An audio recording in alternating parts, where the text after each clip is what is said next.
Hey happy shiny puppies, this is Melody Fletcher with Deliberate Receiving, where the law of attraction finally makes some freaking sense. Today's burning question comes from Awesome Becky, who wants to know, have you heard of the tapping solution, where you tap on your meridian points to help you release your negative beliefs?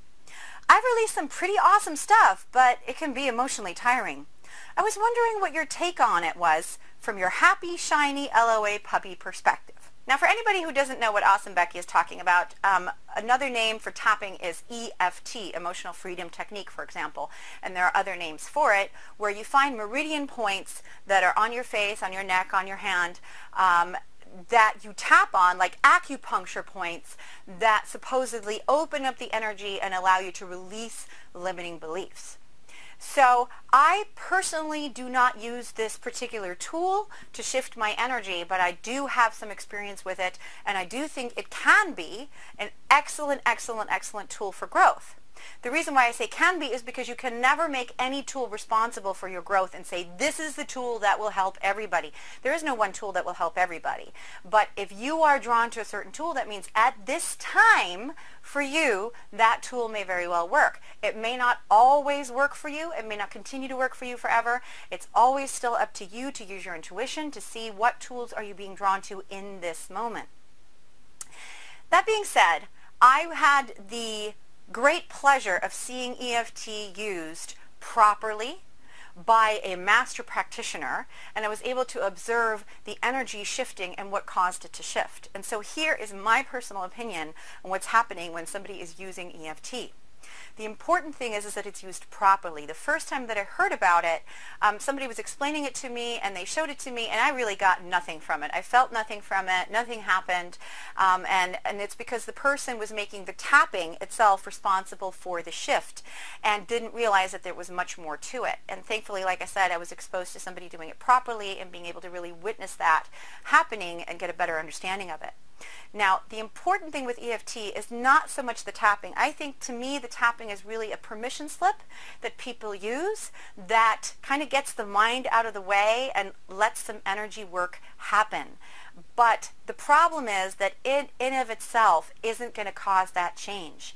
You have to use it in conjunction with forming the right statements. If you're not using just the right statements, you're not going to be connecting with the right energy, and you're not going to be releasing the right energy. So when I was able to observe this EFT master, what I saw from her is that she very intuitively, like any energy healer, intuitively zeroed right in on those beliefs. And what happened is, number one, she got the person to state the negative belief. She got the person to admit where they were. So in any energy work, if you're not willing to acknowledge where you are, you're not going to be able to shift that. Now, people who've worked with addiction, they know that because they know that 80% of the healing comes from the person actually just admitting that they have a problem. And in some people, it's going to be less than 80%. I just kind of pulled that out of my ass. Sorry about that. But certainly, it's a significant number. So that's paramount to any healing technique, is that the person kind of admits, I'm not happy here. I hate my job. That would be a statement. I hate my job. I'm really not happy here. How do you feel about it? It makes me angry. And so the practitioner got the clients to state really with as much precision as possible how they were feeling and to connect with the feeling. Yeah, connect with the feeling of what was really going on. And this is something that a lot of people will not allow themselves to do, because in their mind, in their belief system, and this is very, very common, they're admitting where they really are, admitting how they feel, the fact that they hate it where they are, for example, is going to be very painful because, well, there's nothing that they can do, which is a belief, yeah? And so there's nothing that they can do about it, and so there's no point in admitting it and harping on about how you don't like it there. Might as well just gloss over it and kind of push it to the side and say, I'm fine, it's fine here, I don't really mind that much, when really inside you're dying every time you go to your job or you're in a relationship that kind of sucks the life out of you. You need to admit, first of all, that you don't feel good and how it is that you're feeling and that you don't like a situation. Second, the practitioner got the person incrementally to choose statements that moved them up the vibrational ladder, which means that they made statements at first that were quite negative sounding but were more positive to them, and then over time they changed those statements to ever more positive until they finally named how they really wanted to feel.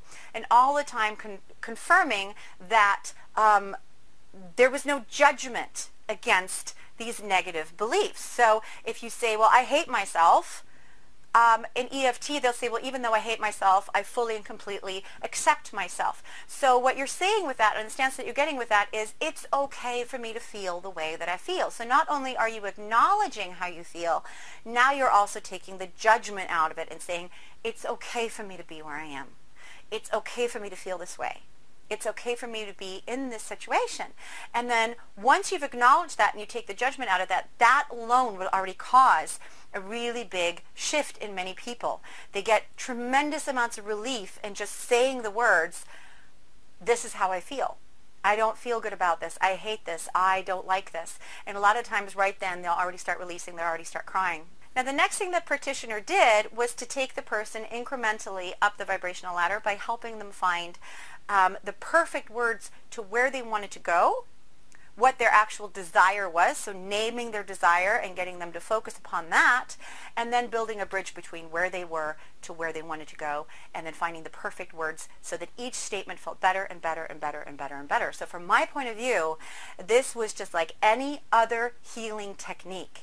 The power for me in EFT, I'm really sorry EFT aficionados, but is not in the tapping. I think the tapping can help. I think the tapping is a permission slip. The tapping is something that you can believe in.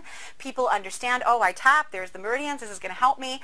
But from my point of view, that was beneficial to somebody who believes it's beneficial, but the real benefit came in naming the issues and connecting with the energy and moving it up, and the tapping for me was really, really secondary. So if you're going to tap, go ahead. I'm not trying to distract anybody from it, but I'm saying that the tapping alone isn't going to do it. You have to choose the right statements, and if it's not working for you and you're drawn to it, then that's probably going to be the problem, that you're not choosing the right statements. And I would recommend highly that you go work with a really talented practitioner who has a long history of helping people, who's going to help you to choose. They're going to be an energy healer, they're going to be intuitive, they're going to help you to choose the right statements to say to get you there. And if you're not drawn to tapping, then don't worry about it. There are many, many, many other healing techniques out there. Well, my puppies, I hope that you enjoyed that and that it was valuable to you. If you want more content like this and you want to find out how the law of attraction really works, then head on over to deliberatereceiving.com and pick up a copy of my free ebook, which will completely and totally clue you in. And in case you don't like to read, that's okay, no judgment here, we've got you covered. There's also a version of the audio book.